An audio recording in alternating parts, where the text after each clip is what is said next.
প্রতিদিন কাজ হয়ে যাওয়ার পরেই ছাদে আসি। তো এই যে ছেলের কিছু একটু জামা কাপড় কেচে ঘরটা মুছে স্নান করলাম, আর কাজে দিদি এসে বাসনটা মেজে দিয়েছে।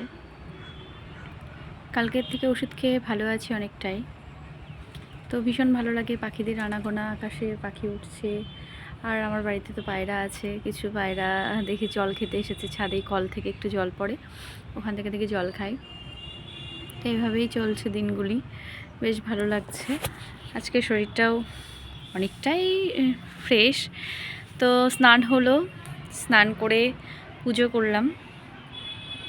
আর আজকে রান্না করেছিলাম একটু মুসুর ডাল, ডিমের অমলেট, বেগুন ভাজা আর রুই মাছের ঝোল। এই রান্না হয়ে যায়। ছেলে স্কুলে গেল খেয়ে। দুপুরে আর এখন রুটি করছি না, ছেলে সকালে ভাত খাচ্ছে। স্কুলেও তাড়াহুড়ো করে রুটি করতে পারছি না, কারণ শরীরটা খারাপ, তো এখন তাড়াহুড়ো করে কাজও তো করে উঠতে পারি না। তো এই এখন হালকা একটুখানি রোদ্দুরের তাপ আছে। আজকে তো মেঘলা আকাশ, সারাদিনই রোদ্দুর নেই। আজ কটা দিন ধরেই এরকম চলছে। তবুও স্নান করে ভেজা মাথায় একটু এসে বসলাম। ব্লগ বানাচ্ছি, কাজ করছি।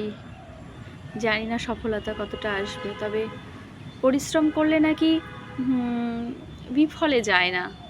কিন্তু রিক্সাওয়ালাও তো পরিশ্রম করে, পারিশ্রমিক কি সেভাবে পায়? পরিশ্রম করলেই যে সফলতা আসবে এটা কিন্তু সঠিক হলেও এর মধ্যে ভুলও কিছু আছে। তো পরিশ্রমের মতো পরিশ্রম করলেও কিন্তু সফলতা পাওয়া যায় না। কারণ আমি একবার ক্যালকাটা হাইকোর্টের এক প্রসেস সার্ভার না, ডেটা এন্ট্রি অপারেটরে কোয়ালিফাইড ছিলাম।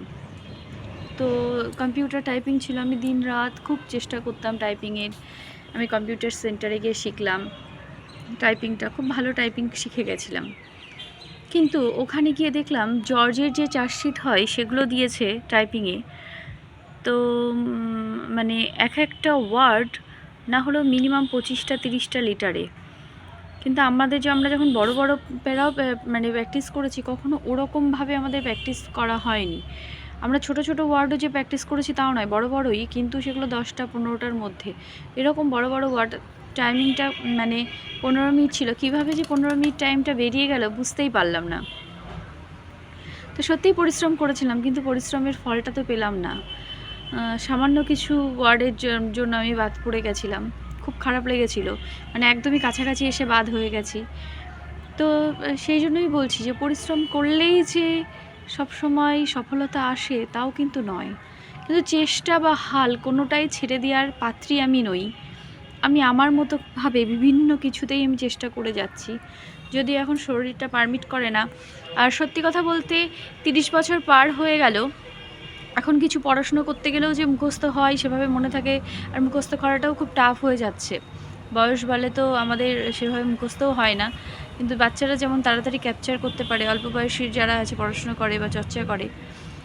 দেখা যাক, সবই তার ইচ্ছা, কি হয়।